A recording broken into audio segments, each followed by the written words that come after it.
Hello friends, मैं कमलेश आनंद आज reasoning IQ में फिर से आप लोग का स्वागत करता हूं। आज हम डिस्कस करने वाले हैं रीजनिंग के इनपुट आउटपुट चैप्टर में, जो बैंकिंग और इंश्योरेंस सेक्टर के एग्जाम के पॉइंट ऑफ व्यू से बहुत इंपॉर्टेंट है। बैंकिंग के एग्जाम में अगर ये क्वेश्चन पूछा जाए तो इससे गुच्छे की तरफ 5 क्वेश्चन पूछे जाते हैं, और यदि ये 5 क्वेश्चन का आप आंसर दिए तो आपको 5 नंबर मिलेंगे और 5 नंबर जाएंगे आपके पॉकेट में।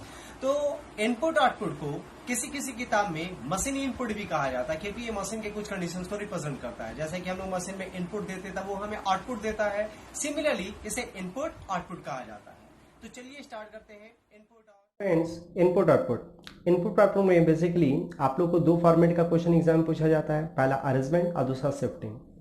अरेंजमेंट मतलब क्या होता है? तो जैसे यहाँ डेफिनेशन मैंने लिखा है कि all questions are based on ascending और डिसेंडिंग ऑर्डर। मतलब कि अरेंजमेंट में जितने भी क्वेश्चन रहेंगे, उस क्वेश्चन में जितने भी एलिमेंट्स रहेंगे, चाहे लेटर्स हो, वर्ड्स हो या नंबर हो, वॉट एवर जो भी एलिमेंट्स रहेंगे वो या तो असेंडिंग ऑर्डर या तो डिसेंडिंग ऑर्डर में अरेंज रहेंगे।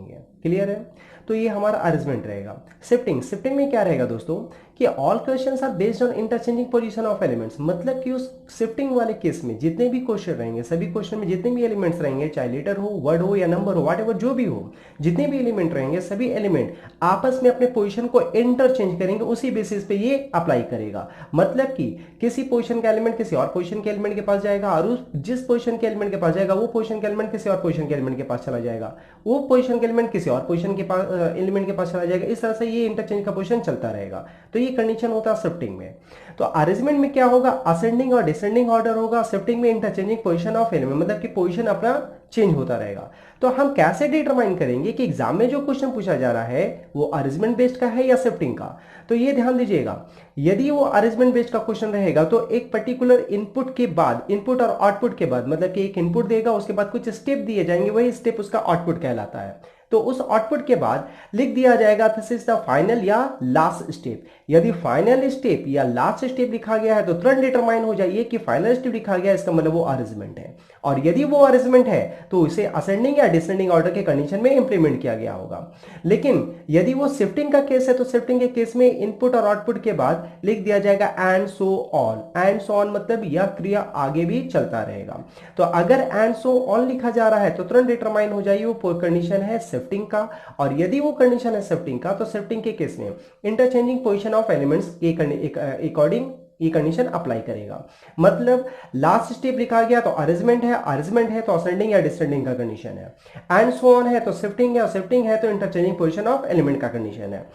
तो यहां पे एग्जाम में जो क्वेश्चन रहेगा वो इसके बेसिस पे आप समझ सकते हैं कि अरेंजमेंट है या शिफ्टिंग, अरेंजमेंट है तो असेंडिंग या डिसेंडिंग, शिफ्टिंग है तो इंटरचेंजिंग पोजीशन ऑफ एलिमेंट। लेकिन दोस्तों एग्जाम में जो क्वेश्चन पूछे जाते हैं मैक्सिमम क्वेश्चन अरेंजमेंट का रहेगा। आप लोग यदि कोई भी क्वेश्चन देखे होंगे तो उस क्वेश्चन में आप लोग हमेशा ये नोटिफाई किए होंगे कि सभी क्वेश्चन में फाइनल स्टेप या लास्ट स्टेप लिख देता है। दैट्स मीन वो सारा का सारा क्वेश्चन अरेंजमेंट बेस्ड का रहता है। शिफ्टिंग का केसेस बहुत कम दिया जाता है, लेकिन ये क्वेश्चन एग्जाम में पूछे जाते हैं। क्लियर है दोस्तों?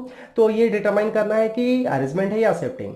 इसके अलावा अब एग्जाम में कुछ न्यू पैटर्न के भी फॉर्मेट का क्वेश्चन पूछा जाता है। तो ये न्यू पैटर्न का फॉर्मेट कैसा होता है इसे हम लोग देखेंगे आगे। चलिए पहले स्टार्ट करते हैं इनपुट आउटपुट के कुछ क्वेश्चन पे। तो इनपुट आउटपुट के क्वेश्चन में दोस्तों पहले एक इनपुट देगा, उसके बाद ये स्टेप्स दिए जाएंगे, यही स्टेप उसका आउटपुट है। मतलब ये इनपुट है पूरा और उसके बाद ये सारे के सारे उसके आउटपुट है। और ये एक एग्जाम्पल है, इसी एग्जाम्पल को एनालाइज करके आपको इस इनपुट में दिए गए क्वेश्चन को सॉल्व करना है। उसके बाद क्वेश्चन दिया जाएगा, मतलब इस इनपुट को सॉल्व करना है, उसके बाद आपको क्वेश्चन का आंसर देना है। लेकिन इसे सॉल्व कैसे करना है ये ऊपर आप लोग को इस एग्जाम्पल में समझना है। ये इनपुट है, उसके बाद ये output 1, output 2, output 3, output 4, output 5। Clear है दोस्तों? तो सबसे पहले देखते हैं आउटपुट 5 जो सबसे लास्ट आउटपुट है उसमें क्या लिख दिया गया है? Step 5 is final step. जैसा मैंने बोला था कि यदि फाइनल या लास्ट लिखा रहेगा तो तुरंत डिटरमाइन हो जाए वो क्या है? अरेंजमेंट। इसका मतलब फाइनल स्टेप लिखा है तो ये अरेंजमेंट बेस्ड इनपुट है। अगर ये अरेंजमेंट बेस्ड इनपुट आउटपुट है तो अरेंजमेंट में क्या कंडीशन होता है? असेंडिंग ऑर्डर या डिसेंडिंग ऑर्डर का। इसका मतलब इसमें जो कंडीशन इंप्लीमेंट करेगा असेंडिंग ऑर्डर या डिसेंडिंग ऑर्डर। चेक करते हैं। पहले इनपुट देख लीजिए क्या दिया गया है। Under 6943 88 balls invite 54 tree 35 monkey. ये हमारा इनपुट है। अब ये फाइनल स्टेप के अकॉर्डिंग हम लोग डिटरमाइन हो गए कि ये जो आउटपुट दिया गया है ये अरेंजमेंट के कंडीशन के अकॉर्डिंग असेंडिंग या डिसेंडिंग का कंडीशन इंप्लीमेंट करेगा। अब ये असेंडिंग है या डिसेंडिंग है या दोनों है वो चेक करेंगे हम लोग लास्ट स्टेप में, क्योंकि स्टेप 5 लास्ट है। लास्ट स्टेप में हम क्या देख रहे हैं, सारा नंबर को एक साइड में कर दिया गया है और सारा वर्ड को एक साइड रखा गया है। इसका मतलब जो इनपुट दिया गया उसको इस प्रकार से अरेंज किया गया है कि अरेंज होते होते होते होते सारा नंबर एक तरफ, सारा वर्ड एक तरफ अरेंज हो जाए। अब नंबर में फोकस कीजिएगा। नंबर 88, 69, 54, 43, 35 ये डिसेंडिंग ऑर्डर का है। वर्ड यू से अंडर, टी से ट्री, हर वर्ड का पहला लेटर देखना है। टी, एम से मंकी, आई से इनवाइट, बी से ball, U T M I B, ये भी क्या है, डिसेंडिंग ऑर्डर का है। इसका मतलब इस इनपुट को इस प्रकार से अरेंज किया गया है कि सारा नंबर एक तरफ डिसेंडिंग ऑर्डर में, सारा वर्ड भी एक तरफ डिसेंडिंग ऑर्डर में अरेंज हो जाए। मतलब ये क्लियर हो गया कि डिसेंडिंग ऑर्डर का कंडीशन है, वर्ड भी डिसेंडिंग ऑर्डर, नंबर भी डिसेंडिंग ऑर्डर, नंबर सारा एक तरफ, वर्ड सारा एक तरफ। तो ये तो हमारा क्लियर हो गया। लेकिन अब ये कैसे हम लोग देखेंगे, अभी हम लोग ये फाइंड आउट करेंगे कि डिसेंडिंग ऑर्डर का दोनों कंडीशन तो है, सारा वर्ड भी एक तरफ हो गया, सारा नंबर भी एक तरफ हो गया, लेकिन प्रोसेस क्या है। हम इस इनपुट को एक ही बार में सारा वर्ड को एक तरफ कर सकते थे, सारा नंबर एक तरफ कर सकते थे और डिसेंडिंग ऑर्डर में कर सकते थे, लेकिन एक प्रोसेस दिया गया, वो प्रोसेस आपको ये एग्जाम्पल के थ्रू और समझाया गया है। चलिए समझते हैं। इनपुट आपका है under 69, 43, 88 balls, invite 54, tree 35 monkey. ध्यान से देखिएगा दोस्तों, पहला स्टेप में, स्टेप 1 में क्या किया है, सबसे पहले जो वर्ड था अंडर उसकी जगह क्या ले आया, 35। 35 यहां था, 35 को उठाकर ये सबसे आगे लाया। उसके बाद अंडर गायब होकर 69, 43 कॉपी पेस्ट है, 88 कॉपी पेस्ट, बॉल्स अपने स्थान पे, इनवाइट अपने स्थान पे, 54 अपने स्थान पे, ट्री अपने स्थान पे, 35 तो आगे चला गया है। मंकी मंकी अपने स्थान पर, और जो सबसे पहले अंडर था उसको सबसे उठाकर पीछे रखा गया। इसका मतलब ये है दोस्तों कि पहला स्टेप में दो एलिमेंट को इसने अरेंज किया, एक वर्ड को अरेंज किया है और एक नंबर को अरेंज किया है। वर्ड को अरेंज जो किया वो सबसे पीछे किया है और नंबर को जो अरेंज किया वो सबसे आगे। नंबर को उठाकर सबसे आगे रख दिया, वर्ड को उठाकर सबसे पीछे रख दिया, बाकी जितने भी एलिमेंट थे उसको बीच में as it is copy paste कर दिया। क्लियर है? तो चलिए ये तो क्लियर हो गया कि नंबर को आगे अरेंज किया, वर्ड को पीछे अरेंज किया, लेकिन कौन सा नंबर किया, क्यों किया? तो यहां पे जितने भी नंबर हैं उस नंबर में सबसे छोटा नंबर कौन नजर आया, 35, तो सबसे छोटा नंबर को सबसे आगे रखा। और जितने भी वर्ड है उसमें सबसे बड़े लेटर से बना वर्ड कौन है, तो सबसे बड़ा लेटर यू है और यू से बना वर्ड अंडर, उसको सबसे पीछे रखा। इसका मतलब ये हुआ कि एक स्टेप में दो एलिमेंट अरेंज कर रहा है, एक वर्ड भी अरेंज कर रहा है और एक नंबर भी अरेंज कर रहा है। नंबर सबसे आगे अरेंज कर रहा है, वर्ड सबसे पीछे अरेंज कर रहा है। जो नंबर सबसे आगे अरेंज कर रहा है वो सबसे छोटा नंबर है और जो वर्ड सबसे पीछे अरेंज कर रहा है सबसे बड़ा नंबर है। आगे बढ़ते दोस्तों, 35 अंडर तो हमारा अरेंज हो गया था, अब बच गया था हमारा बस ये एलिमेंट, ये अभी तक अरेंज नहीं हुआ है। तो इसके बाद 35 जब अरेंज हुआ तो 35 के बाद जितने भी नंबर, उसमें सबसे छोटा नंबर कौन है, 43। देखिएगा 43 सबसे आगे लाया। जितने भी वर्ड है उसमें सबसे बड़ा वर्ड क्यों की अरेंज कर रहा है, तो बड़ा वर्ड को देखेंगे तो सबसे बड़े लेटर से बना वर्ड कौन है, ट्री। ट्री को सबसे पीछे रखा है, तो सबसे बड़ा लेटर से बना हुआ ट्री को सबसे पीछे रखा, सबसे छोटा नंबर 43 आगे रखा, बाकी सबको एज इट इज बीच में कॉपी पेस्ट कर दिया। 43 आगे आया, उसके बाद 35, 69, 43 तो चला गया, 88 बॉल्स, इनवाइट 54, ट्री तो पीछे चला गया, मंकी अंडर ट्री। क्लियर है दोस्तों? तो ये दो एलिमेंट हमारा दो स्टेप में अरेंज हो गया है, एक के स्टेप में दो एलिमेंट, तो दो स्टेप में चार एलिमेंट हमारा अरेंज हो गया। अब हमारा बच गया इतना एलिमेंट। अब नेक्स्ट स्टेप में 43, 35 हो गया, तो अब नंबर आगे अरेंज होगा, तो कौन सा नंबर होगा, अब जो बचा हुआ है नंबर में सबसे छोटा नंबर होगा। सबसे छोटा नंबर कौन नजर आ रहा है, 54। 54 को सबसे आगे ले आया। अब सबसे बड़ा वर्ड को पीछे भी अरेंज करना है, एक नंबर अगर आगे अरेंज हुआ तो एक वर्ड भी पीछे अरेंज करेंगे। कौन सा वर्ड सबसे बड़ा लेटर से बना, तो सबसे बड़ा लेटर यहाँ बी है, यहाँ आई है, यहाँ एम, तो एम ये हमारा बड़ा वर्ड है, तो मंकी को सबसे पीछे अरेंज कर दिया गया। थर्ड स्टेप में एक नंबर आगे अरेंज हुआ, एक वर्ड पीछे अरेंज हुआ, बाकी सबको as it is copy paste कर देते हैं। 43 का 43, 35 का 35, 69, 88 बॉल्स, इनवाइट 54 तो चला गया, मंकी भी चला गया, अंडर ट्री मंकी। क्लियर है? थर्ड स्टेप हमारा कंप्लीट हुआ। थर्ड स्टेप में तीन एलिमेंट आगे अरेंज हुआ, तीन एलिमेंट पीछे अरेंज हुआ है, बीच में अभी भी कुछ एलिमेंट बचे हैं, इसको भी अरेंज करना है। नेक्स्ट स्टेप, अब दो नंबर बचा, इसमें छोटा नंबर कौन है, 69, उसको सबसे आगे लाया। अब दो वर्ड है, इसमें बड़ा वर्ड कौन है, इनवाइट, इसको सबसे पीछे लाया, सबको कॉपी पेस्ट कर दिया। 69 जैसे ही आगे आया, उसके बाद 54, 43, 35, 88 बॉल्स, अंडर ट्री मंकी और इनवाइट पीछे। नेक्स्ट स्टेप में हमारा चार एलिमेंट फोर्थ स्टेप में आगे अरेंज हो चुका है, चार एलिमेंट पीछे अरेंज हो चुका है, बस बचा है दो ही एलिमेंट। अब इसी दो एलिमेंट को अरेंज करना बाकी है।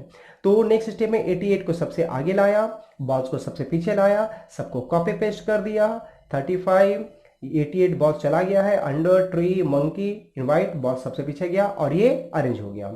इसका मतलब हर स्टेप पे दो एलिमेंट अरेंज कर रहे हैं और इस प्रकार से अरेंज कर रहा है कि एक नंबर आगे अरेंज हो, एक वर्ड पीछे अरेंज हो, नंबर सबसे छोटा आगे सबसे बड़ा वर्ड पीछे, और तब तक अरेंज करना है जब तक सारा नंबर एक तरफ, सारा वर्ड एक तरफ, सारा नंबर डिसेंडिंग ऑर्डर, सारा वर्ड डिसेंडिंग ऑर्डर में अरेंज ना हो जाए। तो ये प्रोसेस हमारा क्लियर हो गया है। अब इसी प्रोसेस को हमें इसमें इंप्लीमेंट करना है और यहां पे हम लोग को अरेंजमेंट कंप्लीट करना है।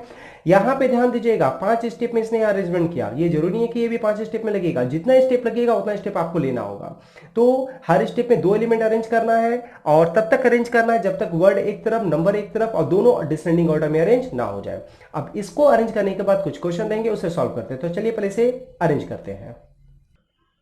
तो चलिए दोस्तों, इसको अरेंज करना है, इसके लिए हम कुछ स्टेप लिख लिए हैं। जितना स्टेप का रिक्वायरमेंट होगा, अगर और लगेगा तो और स्टेप लिखेंगे, कम होगा तो भी ठीक है। अब चलिए स्टार्ट करते हैं। प्रोसेस हम लोग को ऊपर के एग्जांपल में क्लियर कर दिया गया है कि हर स्टेप पे 2 एलिमेंट अरेंज करना है, एक नंबर और वर्ड। नंबर सबसे आगे जाएगा, वर्ड सबसे पीछे जाएगा, बाकी सबको बीच में एज इट इज रखा जाएगा। जो नंबर आगे जाएगा सबसे छोटा होना चाहिए, जो वर्ड सबसे पीछे जाएगा सबसे बड़ा होना चाहिए। तो चलिए पहला स्टेप में 2 एलिमेंट अरेंज करते हैं, एक नंबर एक वर्ड। नंबर सबसे छोटा आगे, तो सबसे छोटा नंबर कौन है मेरे पास? 17 आगे अरेंज कर दिया। अब वर्ड सबसे पीछे जाना चाहिए और सबसे बड़ा वर्ड कौन है मेरे पास? तो बिल्कुल सही, विन। तो इसको सबसे पीछे लिखेंगे। अब आगे सबको कॉपी पेस्ट करते हैं। तो 17 अगर आगे अरेंज हुआ है और विन पीछे जाएगा, तो 17 आगे गया, विन पीछे जा रहा है, तो बाकी सबको कॉपी पेस्ट कर दीजिए। मैच 68 29, 17 तो आगे चला गया, हेल्ड 41, द 55, इन और विन सबसे पीछे जाएगा। क्लियर है? कोई गलती ना हो इसलिए चेक काउंट कर लीजिए कि कहीं ये जितने एलिमेंट थे उतने एलिमेंट है या नहीं। 1 2 3 4 5 6 7 8 9 10, 1 2 3 4 5 6 7 8 9 10। पहला स्टेप हमारा कंप्लीट हो गया दोस्तों। दूसरा स्टेप, अब जितने भी एलिमेंट बचे हुए उसमें हम लोग को सबसे छोटा एलिमेंट आगे रखना है, सबसे आगे रखना है। तो सबसे छोटा एलिमेंट कौन है? 29, सबसे आगे रख दिए। उसके बाद 17 तो as it is copy paste हो जाएगा। अब यहाँ पे सबसे पीछे विन गया था, अब इसमें सबसे बड़ा नंबर, सबसे बड़ा लेटर से बना वर्ड कौन है? द। ये सबसे पीछे जाएगा, तो इसको पीछे रखना है, बाकी सबको कॉपी पेस्ट। तो यहाँ पे ध्यान दीजिएगा दोस्तों, अब हम लोग को कॉपी पेस्ट करना है तो यहाँ पे मैच लिखेंगे ना, लेकिन ध्यान दीजिएगा कि जब हम लोग को मैच से मतलब नहीं, इसके पहले लेटर से मतलब, तो हम लोग एम ही क्यों नहीं लिखें? एम। अब बाद में जब एम से का मतलब पता ढूंढना होगा तो एम से मैच देख लेंगे कि एम का मतलब मैच को रिप्रेजेंट कर रहा है। ठीक है, तो एम लिख लिए। 68 उसके बाद 29 आगे चला गया है, फिर उसके बाद आएगा हेल्ड, फिर आएगा 41, दा तो पीछे जाएगा, फिर आएगा 55, फिर आएगा आई, फिर आ गया विन मतलब डब्ल्यू, फिर द मतलब टी। क्लियर है दोस्तों? ये लेटर से कोई इशू नहीं होना चाहिए, बस हम लोग इसको सॉर्ट कर दिए, हमारा टाइम भी बचाएगा। नेक्स्ट स्टेप है, आप सबसे छोटा नंबर 41 है अब बचा हुआ, 41 को आगे रखेंगे, फिर 29 और 17 इसको कॉपी पेस्ट करेंगे। अब हमारा सबसे पीछे डब्ल्यू और टी तो चला गया था, ये हो गया था, यहाँ पे ये हो गया था। अब सबसे बड़ा लेटर कौन है? तो एम है आपके पास, आई है और एच से हेल्ड है। तो इसमें बड़ा लेटर कौन है हमारा? एम है, तो एम तो पीछे जाएगा, तो एम को छोड़कर बाकी सबको कॉपी पेस्ट कीजिए। 68 एच से held, 41 55 I W T M. Clear है दोस्तों? अब नेक्स्ट स्टेप, हमारा 3 एलिमेंट आगे अरेंज हो गया, 3 एलिमेंट पीछे अरेंज हो गया, 3 एलिमेंट पीछे अरेंज हो गया। अब बचा हुआ है हमारा ये एलिमेंट। अब इसमें सबसे छोटा नंबर कौन हो गया? यहाँ पे थोड़ा एक मिस्टेक हुआ है दोस्तों, 41 यहाँ पे कॉपी नहीं होगा क्योंकि 41 ऑलरेडी आगे अरेंज हो चुका था। अब 4 ही एलिमेंट है, इसमें सबसे छोटा नंबर कौन है? 55 आगे गया, उसके बाद 41 कॉपी करेंगे, 29 कॉपी करेंगे, 17 कॉपी करेंगे। क्लियर है? 68 भी नंबर कॉपी करेंगे। अब लेटर का बारी है पीछे जाने का, तो एच और आई में बड़ा लेटर कौन है? तो बिल्कुल सही, आई बड़ा है तो आई पीछे जाएगा, तो एच तो अपने पोजीशन पे कॉपी पेस्ट हो जाएगा। 55 आगे चला गया है, 55 के बाद आई तो पीछे जाएगा, तो ये कॉपी होगा डब्ल्यू टी एम आई। क्लियर है? नेक्स्ट स्टेप में अब 2 ही एलिमेंट बचा हुआ है, 68H, तो ये सबसे आगे जाएगा, H सबसे पीछे जाएगा।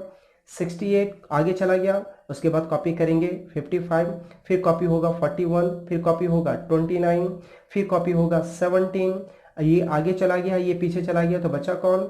WTMIH। तो ये क्या देख रहे हैं, 5 स्टेप में हमारा कंप्लीट हो गया, तो ये इसकी आवश्यकता नहीं है। तो ये अरेंजमेंट हमारा भी कंप्लीट हुआ 5 स्टेप में। अब इस अरेंजमेंट के बेसिस पे कुछ क्वेश्चन होंगे, उस क्वेश्चन का आंसर देना है। क्लियर दोस्तों? चलिए क्वेश्चन पे फोकस करते हैं। तो ये एक सवाल दोस्तों, पहला क्वेश्चन है how many step are required to complete the arrangement, arrangement को पूरा करने में कितने स्टेप लगे।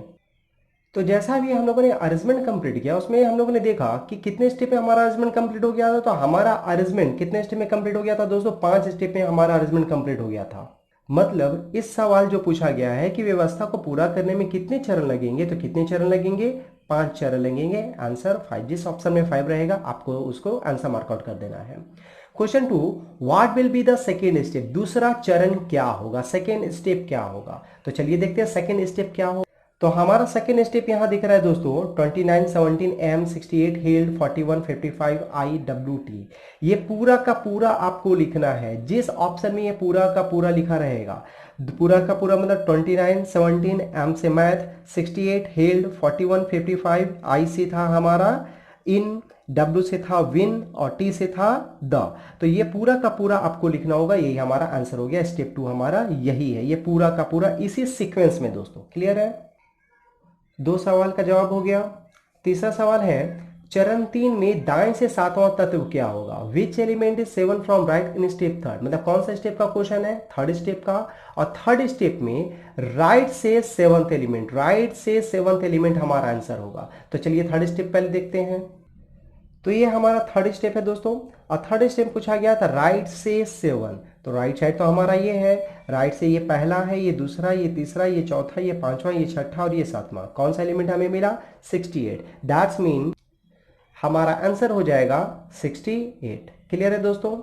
Question 4, how many elements are between of 68 and held in 4th step. 60 और हिल्ड के बीच में चौथे चरण में कितने तत्व होंगे। तो चलिए पहले चौथा तत्व देखते हैं, चौथा चरण देखते हैं। तो चौथा चरण में हमसे बोला गया था 68 और हेल्ड के बीच में। तो 68 हमारा यहाँ है, हेल्ड भी एच से हेल्ड यहीं पर है, और इन दोनों के बीच में कोई भी एलिमेंट नहीं है। इसका मतलब ये हुआ कि चौथे चरण में 60 और हेल्ड के बीच में कोई भी तत्व नहीं होगा। तो इसका आंसर हो जाएगा दोस्तों कोई तत्व नहीं, मतलब कि नन, कोई नहीं। कितने तत्व होंगे, कोई नहीं होगा, नन। हिंदी में लिखा रहेगा कोई नहीं, इंग्लिश में नन। क्लियर दोस्तों। नेक्स्ट क्वेश्चन आपसे पूछा जा रहा है which element is third to the right of match. Match एक वर्ड है, उसके राइट में थर्ड, मैच के राइट थर्ड में 5वां स्टेप में कौन सा तत्व होगा। तो पहले 5वां स्टेप जाएंगे, फिर मैच वर्ड देखेंगे, उसका राइट की तरफ तीसरा एलिमेंट जो होगा हमारा आंसर होगा। तो चलिए 5वां स्टेप देखते हैं। ये 5वां स्टेप हो गया, एम से मैच हमारा ये हो गया, और मैच के राइट, राइट मतलब इस तरफ जाना है, और मैच के राइट थर्ड में, तो मैच का राइट फर्स्ट में ये है, सेकंड में ये है, और थर्ड में कोई एलिमेंट तो है ही नहीं। इसका मतलब कि मैच के राइट थर्ड में कोई भी एलिमेंट नहीं होगा। तो इसका आंसर डायरेक्ट हमारा हो जाएगा नन अगेन। इसका भी आंसर क्या होगा दोस्तों, नन, कोई नहीं। कौन सा तत्व होगा, कोई तत्व नहीं होगा। और आखिरी सवाल है what will be the 6th step, छठा चरण क्या होगा। तो छठा चरण आप भी, हम लोगों ने ये चेक किया कि जब हमने अरेंजमेंट कंप्लीट किया तो ये 5 स्टेप में तो कंप्लीट हो गया, छठा चरण तो हुआ नहीं। इसका मतलब छठा चरण कोई नहीं होगा। तो इसका answer can't be determined, data inadequate, none of this नहीं होगा। इसका आंसर ऑप्शन में लिखा होगा there are no such step, ऐसा कोई चरण नहीं है। हिंदी में लिखा रहेगा ऐसा कोई चरण नहीं है। छठा चरण क्या होगा, तो ऐसा कोई चरण है ही नहीं। तो आंसर क्या, हम आंसर दे नहीं सकते हैं, इसलिए छठा चरण क्या होगा, तो ऐसा कोई चरण नहीं होगा। क्लियर है दोस्तों। 6 सवाल हो गए। 7वां सवाल और आखिरी सवाल, यहाँ पे बहुत सारे सवाल मैंने रखे हैं, हालांकि एग्जाम में बस 4 या 5 ही सवाल पूछे जाते हैं, लेकिन ये कुछ क्वेश्चन का वैरायटी मैं एक ही स्टेप से, एक ही क्वेश्चन से, एक ही इनपुट से कुछ क्वेश्चन का वैरायटी बढ़ा दिया हूँ। तो क्वेश्चन 7 क्या है, which step number would be last but 1। ध्यान दीजिएगा, ये भी क्वेश्चन एग्जाम पूछे जाते हैं और ये बहुत सारे स्टूडेंट को कंफ्यूज करता है, इसलिए इसको ध्यान दीजिएगा। Which step number would be last but 1, तो हिंदी में इसको कहा जाता है अंतिम से पहला चरण। अंतिम से पहला चरण का तात्पर्य होता है कि ये कितने चरण में कंप्लीट हुआ, 5। तो लास्ट बट 1 का मतलब होता है सेकेंड लास्ट स्टेप क्या है, स्टेप नंबर क्या है। तो 5 स्टेप में कंप्लीट हुआ तो सेकेंड लास्ट स्टेप नंबर क्या होगा, 4 हमारा आंसर। यदि ये 8 स्टेप में कंप्लीट होता तो हमारा आंसर 7 होता। यदि हमारा 6 स्टेप में अरेंजमेंट कंप्लीट होगा तो आंसर सेकेंड लास्ट मतलब 5। यदि 7 स्टेप में कंप्लीट होगा तो सेकेंड लास्ट 6 आंसर हो जाएगा। और यदि 3 स्टेप में कंप्लीट हो गया तो सेकेंड लास्ट स्टेप क्या होगा, टू आंसर। क्लियर है दोस्तों? तो लास्ट बट वन जब भी पूछेगा, अंतिम से मतलब कि जो लास्ट स्टेप है उससे पहले वाला स्टेप का नंबर आपका आंसर होगा, क्योंकि स्टेप नहीं पूछा है, स्टेप नंबर पूछा है। स्टेप नंबर पूछेगा तो स्टेप का नंबर देना है, स्टेप पूछेगा तो स्टेप देना है। क्लियर है दोस्तों? तो ये था हमारा ट्रेडिशनल मेथड। एक और बेसिस पे इसी फॉर्मेट का एक और क्वेश्चन डिस्कस करते हैं।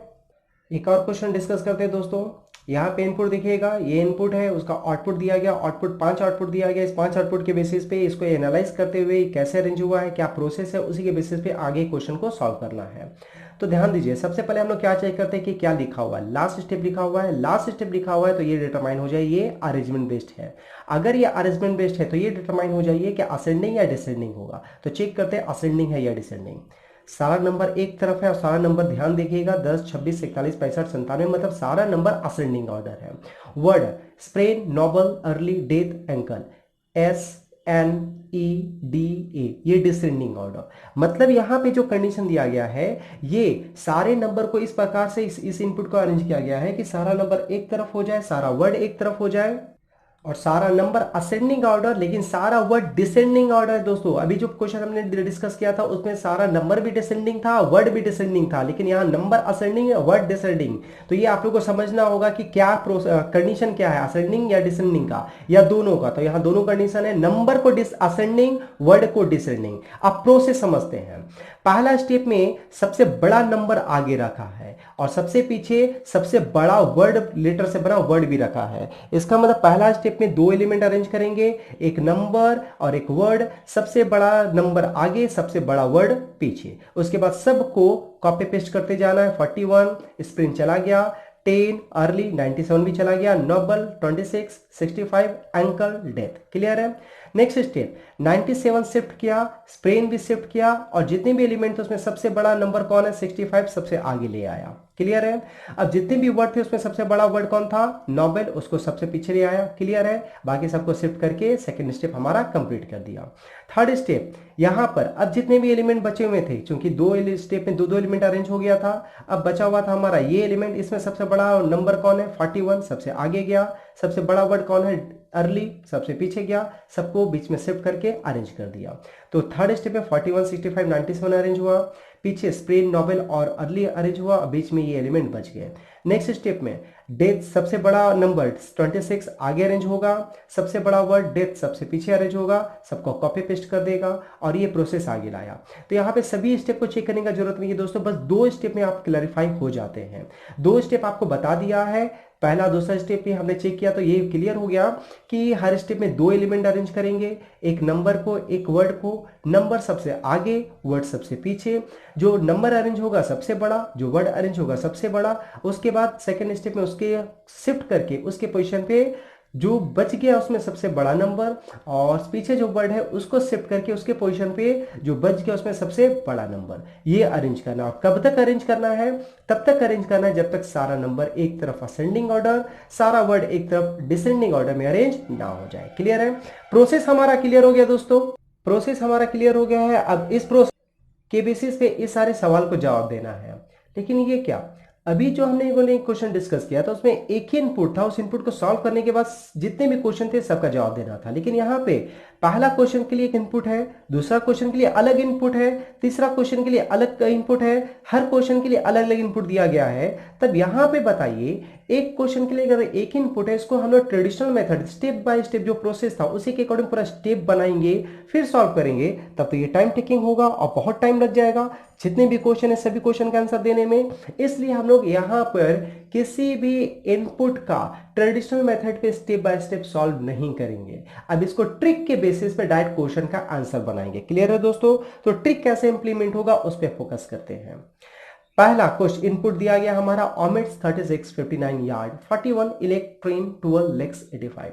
पहला question, how many step are required to complete the rearrangement, मतलब कि व्यवस्था को पूरा करने में कितने चरण लगेंगे, मतलब ये पूरा एलिमेंट को अरेंज करने में कितना स्टेप लगेगा। चलिए चेक करते हैं। तो इसको सबसे इजी शॉर्ट ट्रिक से हम लोग बना लेते हैं। पहले एलिमेंट्स काउंट कर लीजिए कितने हैं, 1 2 3 4 5 6 7 8 9 10। ये ऐसा कभी मत सोचिएगा कि ऊपर 10 एलिमेंट दिया गया था फॉर्मेट में तो यहां भी 10 रहेगा, यहां 12 भी हो सकता है। वो बस प्रोसेस बताया कि ऐसे अरेंज करना है, उसने 10 एलिमेंट का प्रोसेस बताया, आपको 20 एलिमेंट दे देगा, उसके बेसिस पे आंसर बनाना है। तो लेकिन हम लोग को यहाँ पे भी कितने एलिमेंट्स दिए गए, 10। अब प्रोसेस क्या था दोस्तों कि एक स्टेप में दो एलिमेंट अरेंज करने था ना, एक एलिमेंट आगे अरेंज हो रहा था जो नंबर था, और एक एलिमेंट पीछे जो वर्ड था, मतलब एक नंबर आगे अरेंज करना था, एक वर्ड पीछे अरेंज करना था। नंबर सबसे बड़ा आगे अरेंज हो रहा था, वर्ड भी सबसे बड़ा पीछे अरेंज कर रहे थे। लेकिन एक स्टेप में दो एलिमेंट अरेंज कर रहे थे, तो दो एलिमेंट को अरेंज करने में एक स्टेप लगेगा, तो चार एलिमेंट को अरेंज करने में दो स्टेप लगेगा। तो यहां पे 10 एलिमेंट है तो उसको अरेंज करने में कितना स्टेप लगेगा? बिल्कुल सही, 5 स्टेप लगेंगे। कितने स्टेप लगेंगे? 5 स्टेप लगेंगे दोस्तों। तो हमें कितने स्टेप का रिक्वायरमेंट होगा? 5। हमारा आंसर 5। क्लियर है दोस्तों? नेक्स्ट क्वेश्चन, इनपुट दिया गया 59, 28 lower price, math 13, 64 rest, art 35। अब यहाँ पे क्वेश्चन पूछा गया which element is third to the left of 7 from right in third step. कौन सा स्टेप का क्वेश्चन है? थर्ड। इसका मतलब थर्ड स्टेप में रुकना है, उसका आंसर देना है। अब इसको पूरा सॉल्व नहीं करना है दोस्तों, क्योंकि आप अगर स्टेप 4, स्टेप 5, स्टेप 6 जाइएगा तो कोई फायदा नहीं है, क्योंकि यहाँ पे बस थर्ड स्टेप से क्वेश्चन है। थर्ड स्टेप बनाइए, रुकिए, इसका आंसर दीजिए और आगे बढ़ जाइए। तो थर्ड स्टेप बनाएंगे। अब ट्रिक में ध्यान दीजिएगा, थर्ड स्टेप कैसे बनाते हैं वो ध्यान दीजिएगा। हम लोग को पता है हर स्टेप में दो एलिमेंट अरेंज करना है, एक वर्ड और एक नंबर। तो चलिए पहला स्टेप में एक वर्ड और नंबर अरेंज करते हैं। नंबर सबसे आगे, वर्ड सबसे पीछे, लेकिन नंबर जो आगे अरेंज होगा सबसे बड़ा। तो सबसे बड़ा नंबर कौन है हमारे पास? 64। ये कौन सा स्टेप में अरेंज होगा? सर्कल कर दीजिए, ये पहला स्टेप में अरेंज होगा। क्लियर है? पहला स्टेप में ये नंबर आगे आगे अगर आप अरेंज करेंगे तो एक वर्ड भी तो पीछे अरेंज करेंगे। तो कौन सा वर्ड पीछे अरेंज करेंगे?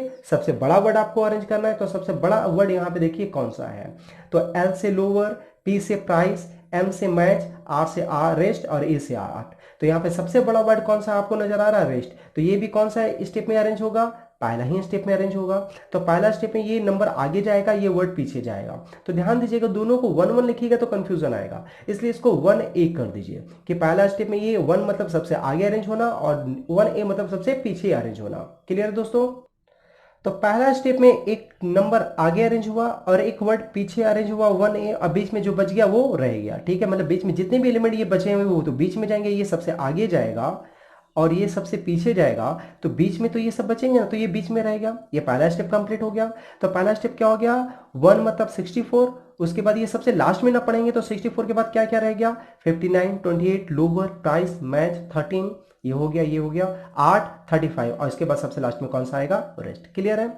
सेकंड स्टेप में आते हैं। सेकंड स्टेप में अब बच गया उसमें सबसे बड़ा नंबर 59, ये सेकंड स्टेप में सबसे आगे जाएगा, सबसे आगे, तो सबसे आगे लिख दिए। सेकंड स्टेप में सबसे बड़ा लेटर से बना वर्ड प्राइस, इसको 2A कर दिए। 2A सबसे पीछे जाएगा तो सबसे पीछे लिख दिया गया। Second step complete. Third step में सबसे बड़ा नंबर आप कौन बचा है? 35। थर्ड स्टेप में 35 सबसे आगे जाएगा, तो सबसे आगे मतलब यहां पर जाएगा, और सबसे पीछे एक वर्ड जाएगा। तो यहाँ पे L M A, सबसे बड़ा लेटर कौन है? M से मैच, मतलब कि ये कौन सा स्टेप में जाएगा? 3A। तो इसको 3A सबसे पीछे जाएगा, तो सबसे पीछे लिख दिए। थर्ड स्टेप हमारा कंप्लीट हो गया। थर्ड स्टेप कंप्लीट हुआ है दोस्तों, तो थर्ड स्टेप का ही क्वेश्चन था। और थर्ड स्टेप में क्या पूछा था? Third to the left of 7 from left. तो थर्ड स्टेप में क्वेश्चन था, तो थर्ड स्टेप तो हमारा कंप्लीट हो गया, इसका आगे बनाने की आवश्यकता नहीं है। आप थर्ड स्टेप में इसी क्वेश्चन का आंसर दे देते हैं। अब क्वेश्चन पूछा है third to the left of 7 from left. 7 from left, left से 7, तो लेफ्ट से 7 इस तरह से जाना और उसके लेफ्ट थर्ड। तो ये ध्यान दीजिएगा 1 2 3 4 5 6 7, लेफ्ट से 7 गए। अब इसका लेफ्ट तो इस तरफ है ना, इसका लेफ्ट थर्ड में जाना है, इसका लेफ्ट थर्ड में, तो इसका लेफ्ट फर्स्ट सेकंड थर्ड, मतलब कि ये एलिमेंट आपको आंसर देना है। इसका मतलब ये अल्फाबेट, अगर आप पीछे मेरे अल्फाबेट वीडियो को देखे होंगे तो आपको याद आया होगा कि जब सेम कंडीशन होता है लेफ्ट लेफ्ट तो माइनस करते हैं, माइनस करेंगे 7 - 3 4, मतलब 4 को ढूंढना है तो कहां से? लेफ्ट से। तो लेफ्ट से फोर्थ एलिमेंट हमारा आंसर होगा। तो लेफ्ट मतलब इस साइड से, ये तो अरेंजमेंट हमारा ये कंप्लीट हुआ है दोस्तों। अब इसी अरेंजमेंट में लेफ्ट से फोर्थ देखिए, लेफ्ट से मतलब इधर से, लेफ्ट से ये पहला है, ये दूसरा है, ये तीसरा है। तीसरा के बाद चौथा कौन होगा? जो बच गया वो ना। तो ध्यान दीजिए अब यहाँ पे बचा हुआ कौन है? तो बचा हुआ हमारा नजर आया 28, तो 28 हमारा आंसर कंसिडर किया जाएगा दोस्तों। इसका आंसर हो जाएगा 28। अगर लेफ्ट से पांचवा पूछता तो लेफ्ट से ये पहला होता, ये दूसरा होता, ये तीसरा होता, चौथा जो बच गया, पांचवा जो बच गया, मतलब चौथा जो बचा हुआ है वो चौथा कहलाएगा, जो बचा हुआ उसके बाद वो पांचवा कहलाएगा। तो बचा हुआ ये चौथा, उसके बाद बचा हुआ ये पांचवा, ये बचा हुआ छठा, ये बचा हुआ सातवां। क्लियर दोस्तों? इस प्रकार से हम लोग को आंसर देना था। तो हमारा आंसर आ गया 28। नेक्स्ट क्वेश्चन में फोकस करते हैं। क्वेश्चन नंबर 3 बोल रहा है if step 2 of N input, ये एक इनपुट का स्टेप दे दिया गया है, तो कौन सा स्टेप दिया गया? स्टेप 2। मतलब ये स्टेप 2 है दोस्तों, ये कौन सा स्टेप है? स्टेप 2। अगर ये स्टेप 2 है तो दो स्टेप में 4 एलिमेंट तो अरेंज होना चाहिए। चेक कर लीजिए, ये पहला स्टेप में अरेंज किया होगा, ये दूसरा स्टेप में, मतलब 2 एलिमेंट आगे अरेंज हुआ है। ये भी एक पहला स्टेप में अरेंज हुआ होगा, ये दूसरा स्टेप में, ये सबसे बड़ा उससे छोटा, तो ये भी 2 स्टेप में अरेंज हुआ, मतलब ये 2 स्टेप दिया गया है। अब पूछा गया है then what is the definitely input, इसका निश्चित रूप से इनपुट क्या होगा। अब ध्यान देने वाली बात है कि अगर ये स्टेप 2 है तो इसका इनपुट पूछा जा रहा है, तो इनपुट मतलब किसका? बैक ऑर्डर में जाएंगे ना, क्योंकि स्टेप 2 के बाद अप ऑर्डर में जाएंगे तो स्टेप 2 के बाद स्टेप 3 आएगा, स्टेप 4 आएगा। अब बैक ऑर्डर में स्टेप 2 के पहले स्टेप 1 आएगा और उसके पहले इनपुट आएगा। इनपुट क्या है नहीं पता, वही पूछा गया है कि अगर ये एक इनपुट का स्टेप 2 है तो इनपुट क्या था। तो देखते हैं इसका इनपुट क्या था। तो इनपुट निकालने के लिए स्टेप 2 दिया गया है तो स्टेप 1 बनाना होगा और स्टेप 1 के बाद बैक ऑर्डर चल के इनपुट बनाना होगा। तो स्टेप 1 बनाने के लिए यहां पर स्टेप 1 में तो बस यही एक एलिमेंट अरेंज होगा, इसको तो हटाना पड़ेगा। इसको हटाओगे तो इसको हटाओगे, जैसे कि ये स्टेप 2 में 87 यहां कहीं से उठकर ना अरेंज हुआ है, अब ये इसको वापस वहां रखना होगा तभी तो स्टेप 1 कहलाएगा। इसका मतलब ये हुआ कि 87 को उठाकर वापस उसके पोजीशन पे रखना होगा। लेकिन 87 का एग्जैक्ट पोजीशन कहां था? 87 कहां से उठाकर लाया था? यहां से लाया था, यहां से उठाकर लाया था, यहां से उठाकर लाया था, यहां से उठाकर लाया था, यहां से लाया था, कहां से लाया था नहीं पता। तो 87 का अपना एग्जैक्ट पोजीशन तो पता ही नहीं है, तो इसको तो हम रख नहीं सकते हैं। रख नहीं सकते हैं मतलब स्टेप 1 नहीं बना सकते, और जब स्टेप 1 नहीं बना सकते तो इनपुट नहीं बना सकते, और जब इनपुट नहीं बना सकते हैं, इनपुट नहीं बना सकते हैं तो डायरेक्ट हमारा आंसर हो जाएगा कि इनपुट क्या था? इनपुट हम ज्ञात नहीं कर सकते हैं, कांट बी डिटरमाइंड, निर्धारित नहीं किया जा सकता। क्लियर है दोस्तों, ये ध्यान दीजिएगा, निर्धारित नहीं किया जा सकता, ज्ञात नहीं किया जा सकता, कांट बी डिटरमाइंड आपको ऑप्शन में रहेगा, इसका डायरेक्ट आंसर दे देना है। तो रिमेंबर वन थिंग, जब भी कोई स्टेप रहेगा उसके बैक ऑर्डर मतलब ऊपर के स्टेप के बारे में पूछेगा। स्टेप 2 दिया गया तो स्टेप 1 पूछ दे या इनपुट पूछ दे, स्टेप 3 से स्टेप 2 पूछ दे, स्टेप 1 पूछ दे, इनपुट पूछ दे। तो जब भी बैक ऑर्डर पूछा जाएगा तो हम बैक ऑर्डर नहीं जा सकते, बैक स्टेप नहीं जा सकते, डायरेक्ट हमारा आंसर होगा can not be determined. Clear है दोस्तों। अब क्वेश्चन 4 पे फोकस करते हैं। क्वेश्चन 4 में बोला गया है स्टेप 4 ऑफ एन इनपुट। अब ये एक इनपुट का स्टेप 4 दिया है दोस्तों, स्टेप 4 दिया गया है, पूछा गया how many more step are required to complete the arrangement. मतलब कि स्टेप 4 दे दिए हैं, अब अरेंजमेंट को पूरा करना है और अरेंजमेंट को पूरा करने में और कितना स्टेप लगेगा आपको बताना है। तो चलिए फोकस करते हैं। अगर ये स्टेप 4 दिया गया है तो 4 एलिमेंट तो आगे अरेंज होना चाहिए, 1 2 3 4 अरेंज हो गया है, 4 पीछे होना चाहिए, 1 2 3 4 अरेंज हो गया। बस हम लोग को इस एलिमेंट को अरेंज करना है दोस्तों, ठीक है। 4 स्टेप अरेंज कर दिया गया है, कुछ 4 स्टेप में 4 एलिमेंट आगे 4 एलिमेंट पीछे अरेंज कर दिया गया, बाकी जितने एलिमेंट बचे उसे आपको अरेंज करना है और कितना स्टेप और लगेगा ये बताना है। तो ध्यान दीजिएगा यहां पे कितना एलिमेंट और बचा हुआ है, 1 2 3 4 एलिमेंट अगर बचा हुआ है दोस्तों, तो इस 4 एलिमेंट को अरेंज करने में कितना स्टेप लगेगा? एक स्टेप में 2 एलिमेंट को अरेंज करेंगे तो 4 स्टेप को अरेंज करने में 2 स्टेप लगेगा। मतलब कि ये 4 स्टेप में इसने अरेंज किया, 2 स्टेप और, तो 6 स्टेप में ये अरेंजमेंट कंप्लीट हो जाएगा। 6 स्टेप में अरेंजमेंट कंप्लीट हो जाएगा, लेकिन 4 स्टेप इसने अरेंज करके दिया है तो हमें और कितना स्टेप लगेगा? तो ओनली 2 स्टेप। कितना स्टेप और लगेगा? 2 स्टेप और लगेंगे। 2 स्टेप, कितना स्टेप का रिक्वायरमेंट है? 2 स्टेप का और रिक्वायरमेंट है हमारा आंसर। क्लियर दोस्तों। नेक्स्ट एंड लास्ट क्वेश्चन ये है हमारा, इनपुट दिया गया है, ये लास्ट क्वेश्चन है दोस्तों। क्वेश्चन नंबर 5 में हम लोग डिस्कस करते हैं। क्वेश्चन नंबर 5 में एक इनपुट दिया गया है, ह्यूमन 38 सेम किल एनिमल 54 46 63।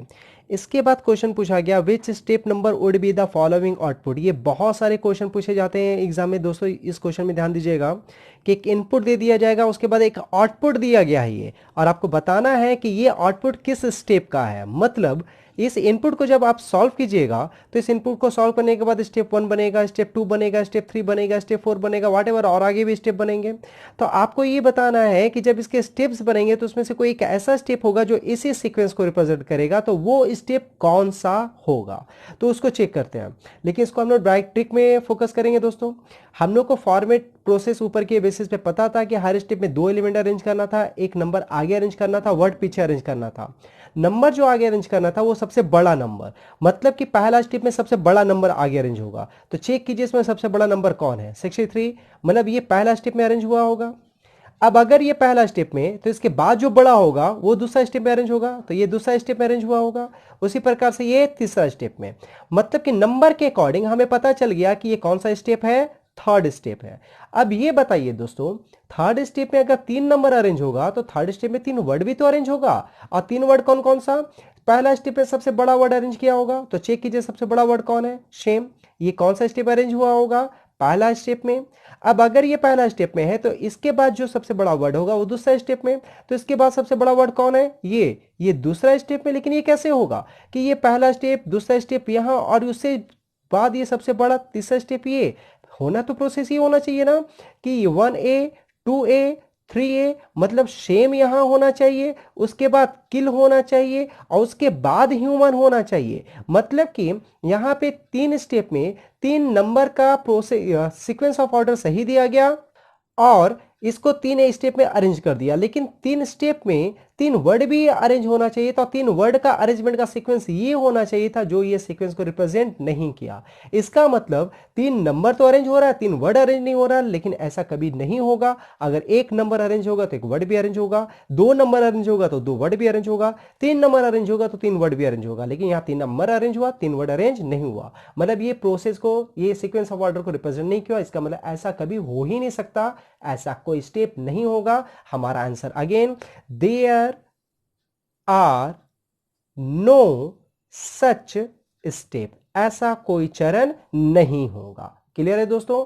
तो ये शॉर्टकट ट्रिक था जो हम लोग डायरेक्ट आंसर ले लिए, ना तो काट के ट्रिक के बेसिस पे, ना ही हम लोग ट्रेडिशनल मेथड के स्टेप बाय स्टेप बनाकर, डायरेक्ट देखकर हमारा आंसर हो गया। तो ये वीडियो आप लोग को कैसा लगा, आप लोग नीचे कमेंट बॉक्स में कमेंट कीजिएगा। फिर भी अगर कोई कंफ्यूजन होगा तो इससे रिलेटेड नेक्स्ट वीडियो जल्द ही मैं अपलोड करने वाला हूं, जिसमें हर इनपुट का आंसर डायरेक्ट देखकर कैसे बताया जाएगा, बिना पेन बिना पेंसिल, बस क्वेश्चन देखेंगे, आंसर देंगे, कैसे इंप्लीमेंट होगा वो हम लोग नेक्स्ट वीडियो में देखते हैं। धन्यवाद।